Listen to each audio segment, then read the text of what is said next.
अगर आप वेदों में एक लाइन भी दिखाते जहां लिखा हो कि व्यक्ति मांस खाने से हिंदू नहीं रहता, तो मैं आपको 1 लाख रुपया दूंगा। अब यही सवाल रामायण में श्री राम को लेकर उठता है, क्या राम ने भी मांस खाया? आजकल बहुत ही प्रोपेगेंडा चल रहा है, बहुत ही ऐसे नेगेटिव नैरेटिव चल रहे हैं जहां पे मेंशन किया जा रहा है बड़े बड़े यूट्यूबरों के द्वारा कि अगर कोई मांस खाता है तो वो हिंदू नहीं रहता और ब्राह्मण लोग मांस खाया करते थे। अब सवाल ये है, क्या ये सच में ऐसा कोई प्रमाण है? आजकल इंटरनेट पे एक नैरेटिव चल रहा है कि भगवान श्री राम मांस खाते थे।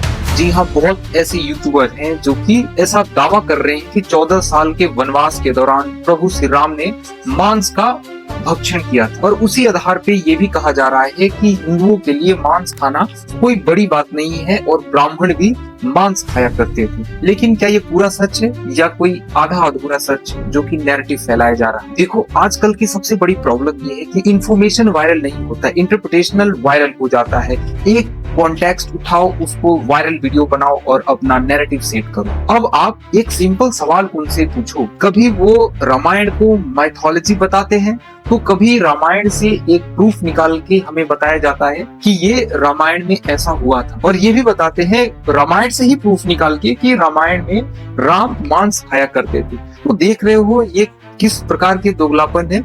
कभी बताया जाता है कि ये रामायण ही पूरी झूठी है और कभी कभी ये भी निकाल के बताया जा रहा है कि रामायण में राम मांस खाया करते। अरे भाई, आप मानते क्या हो? अगर रामायण को माइथोलॉजी मान रहे हो तो फिर रामायण से ये प्रूफ निकाल के नेगेटिव नैरेटिव क्यों सेट कर रहे हो? अब आते हैं असली पॉइंट पे। रामायण में राम ने, लक्ष्मण ने और इनफैक्ट सीता मैया ने भी कई जगहों पे मेंशन किया है कि हम कंदमूल खाएंगे और सदा सुखी जीवन बिताएंगे, वो 14 वर्षों तक सुखी जीवन बिताएंगे। इतने सारे क्लियर रेफरेंस होने के बावजूद भी एक डाउटफुल ट्रांसलेशन को पूरा कॉन्टेक्स्ट बना के सबके सामने ट्रूथ बना के रख दिया जाए तो फिर उसका कुछ कहना नहीं। इसको आप सीधे सच नहीं, इसको आप मैनिपुलेशन बोल सकते हैं। अगर आपके पास भी अगर 43-40 मिलियन सब्सक्राइबर हो तो आप कुछ भी एक माइथोलॉजी से प्रूफ निकाल के उसको रियलिटी बना के आप उसको मैनिपुलेट कर सकते हैं। अब यहाँ पे देखो असली गेम क्या है। Half information, full confusion.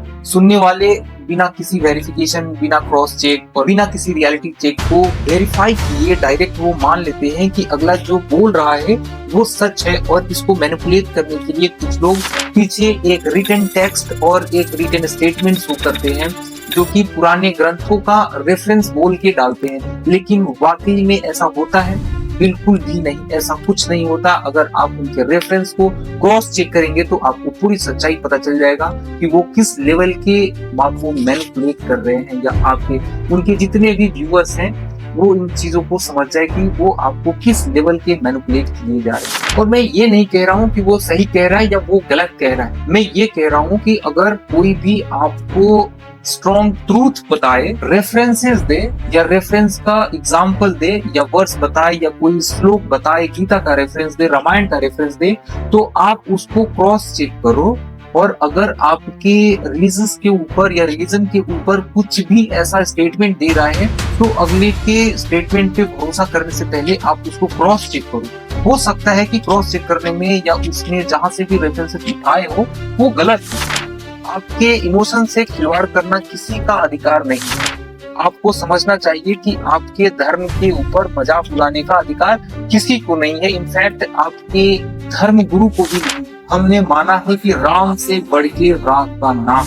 मैं सिर्फ इतना ही कह रहा हूँ कि बिना स्ट्रॉन्ग रेफरेंस के या वेरिफिकेशन के किसी भी ट्रूथ को आप ट्रूथ मत मानो, किसी भी स्टेटमेंट को आप ट्रूथ मत मानो। आप एक बार वेरीफाई करो। अगर आप उनके बहुत अच्छे या बहुत पहले के बहुत पुराने व्यूअर हो, फिर भी मैं रिक्वेस्ट करूंगा आप कि आप जाओ उनके वीडियो के जितने भी रेफरेंसेस हैं आप उनको वेरीफाई करो और देखो कितने % उनके रेफरेंसेस करेक्ट होते। किसी भी क्लेम को ट्रूथ मान लेना बहुत ही खतरनाक। वेदों में आप क्लियर एक लाइन भी ऐसा दिखाओ जो बताता हो कि व्यक्ति अगर मांस खाए तो वो हिंदू नहीं रहता, या फिर पंडित लोग मांस खाया करते थे। अगर आप ऐसा दिखाओगे तो 1 लाख रुपया अभी रेडी है। मैं अपने चैलेंज से पीछे नहीं आता। सच जानना है तो आप क्रॉस चेक करो, सोर्स वेरीफाई करो, आप उस चीजों के रेफरेंस को चेक करो, क्योंकि आज के टाइम पे इंफॉर्मेशन ही सबसे बड़ा वेपन है और ये डिसीजन आपका है। कि ये सच है या एक नैरेटिव है। ये समझना सिर्फ आपके लिए है। आप समझो और अपने आप को समझाओ कि ये जो नैरेटिव फैला रहे हैं ये सच है या गलत है। कभी पाकिस्तान को लेके नैरेटिव फैलाया जाता है, कभी रामायण को लेके नैरेटिव फैलाया जाता है, और ये कब किया कब जाता है? रामनवमी और हनुमान जयंती के आसपास की ये घटना होती है। आप चीजों को देखो, इनके टाइमिंग को भी फोकस करो कि किस टाइमिंग पे जंप करते हैं आपके दिमाग में। मिलते हैं पार्ट 3 में इनके असली नैरेटिव को लेके कि ये किस प्रकार से हिंदुओं को या आने वाले जितने भी नए पीढ़ी है उनको ये वर्ग लाते हैं। मिलते हैं फिर पार्ट 3 में। तब तक के लिए जय हिंद, जय भारत और हाँ, जय श्री राम।